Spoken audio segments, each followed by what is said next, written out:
Hello everyone and welcome back. Recently I went to Luca Comics, a cool convention in Italy that handles a lot of niches, like gaming, comics, and also cosplaying. I wanted to dress up as a character, but I wanted to do something more original than a character from an anime or TV show, and so I decided to create a character to cosplay at the event, and today I will show you its design and a cool hat I made with it. Now, I know that generally making characters specific for convention is not a good idea, but bear with me, this will make sense. Alright, so I wanted to create a character that could fit the theme of the year I made it in, which was Halloween, so I decided to expand a bit Lavia lore from the last video, and add a new character from the Witches Guild. Yes, that's how I named it, yes. I wanted to design a character that was able to rescue Lavia from her limbo dimension, so I imagined this character as a witch with powers connected to astral travel and other oniric stuff, kind of like the illusionist archetype from the D&D made. I wanted to use more square shapes around the design since this character is more stoic than Lavia, like less happy, a bit more serious. So I made sure to add that in her hair, clothes, and eye shape. I also gave her these cool floating cubes coming from her coat, since I imagined that with all those oniric travels, something is gonna go a little off, right? Basically half of her coat is stuck in another dimension, and so there is some oniric material to quote-unquote fill the gap. Also, with her oniric travels, her coat has obtained some very crazy checker-like textures. Now, I could have gone a little crazier with the oniric anomalies, but I had to keep things simple because I'm not strong at sealing stuff, so by making it super complex, it would have been impossible to complete for the convention. Also, half of the quiver for the bow was left in the oniric dimension, and I named it as Stray because it's a stray but just stylized without like the Y. Kinda stupid I know, but I thought it was funny. I added a white strand in her hair to indicate her witch lineage, so to add a sort of unifying element with the other characters in the story. And I also added some more square elements in the sign, fixed a part that was kind of stupid and did not match her design, and boom! Design completed! Why do I speak like Matt? It's pretty great to draw, but not really to animate, and oh crap, how am I gonna make this in time for the con? Well, you don't. I ended up only bringing the hat in real life because I don't really know how to make the oniric elements. Oh, I know I could just remove the elements that were like from the design, but they just fit the character so well! Anyways, to make this hat, I grabbed an old witch hat that I could use as a base. The good thing about it is that it's made of way thin cotton, so it will be easy to sew into. I divide the project into layers. First we will have the dangling objects, then we will sew the lace, and then we will add black soft cloth to cover the annoying orange patterns, because god damn it looks so ugly. For the dangling parts, I found some mold bracelets making sets from when I was younger, and used those to make them. In particular, one of them had some star-shaped beads that were perfect for a stray. So I cut through my hat with some scissors to make the holes and started making the dangling stuff. I can't do this goddamn knot, I swear to God, whatever. Just gonna have a single one, I don't care. Like, it's not gonna... I don't think so. Nah, it's gonna be fine. Oh god, I hope I haven't brought any bad stuff saying that. Oh, merda, ho fatto il buco troppo grosso. No, andrà bene. Anche se è grosso che fa. No. Never in my day in life when I thought to use these old sets for my projects, but whatever. So something that's good about projects is that you find materials that you usually don't use, like recycling. That's a good thing about projects. After I got all the dangling stuff on the hat, I started taking some approximative measures on the soft cloth, and then I started cutting. Unfortunately, the scissors I'm using are a little old, which will make the cuts a little wonky, but it's a minor thing that can be fixed and that it isn't really seen from afar.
After that, I took my sewing set and started sewing the lace for the hat. Since we will cover it with the cloth layer, we don't even have to worry about covering it right. Oh, by the way, just wanted to add that this whole hat was made with less than $10, which was the money I used to buy the cloth, the ribbon, and also the lace. The rest of this project was made with recycled stuff from my home. Wow, fake. No, non è feltro, il panno denci. Ah, boh, uguale. Let's not get political. Ah, perché è storto? Ah, uffa. The reason why the lace wasn't very well done over there was because I was not very warmed up with sewing, you could say. I wasn't sewing for a really long time. Luckily, I managed to fix it, but yeah, that was pretty annoying to solve.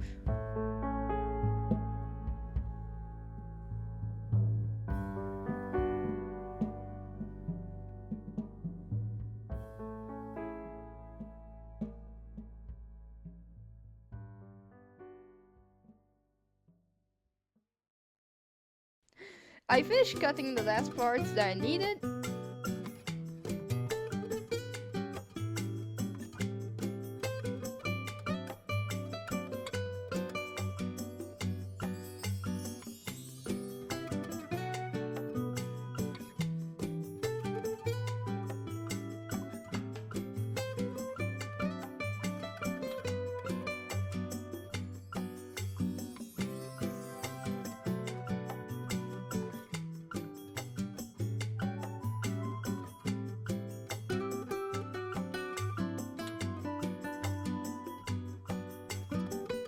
And started sewing again.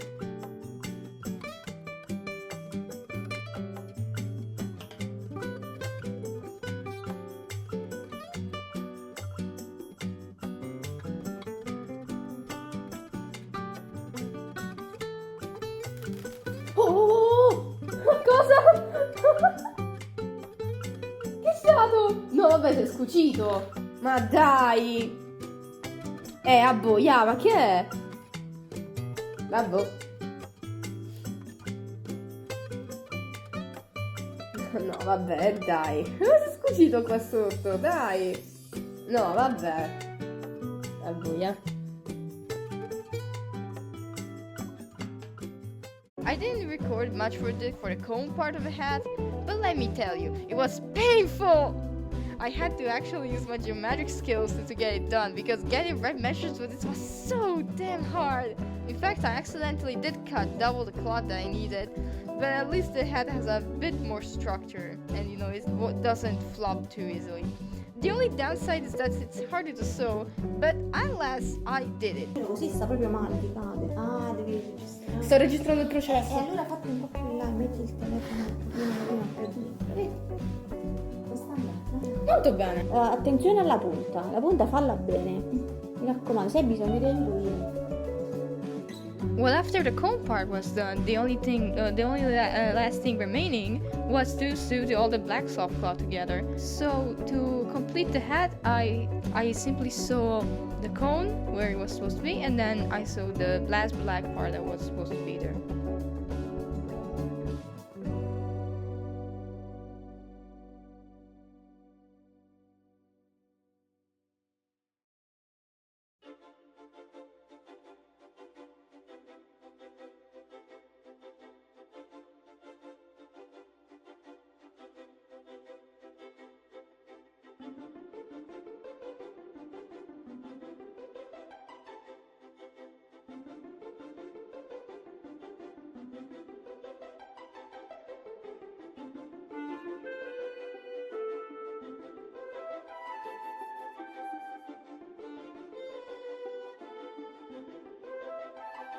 After sewing that in, I sewed the last part of soft cloth that I needed, and then I attached the ribbon to the hat, added those last pieces of lace that I had to the extremities of a ribbon, and finally was completed.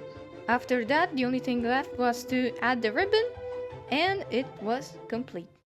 I can't believe it came so well. It's shocking. It looks so clean despite my scuffed sewing, and I'm very happy that at least in one part of Astray can come to Luca Comics with me.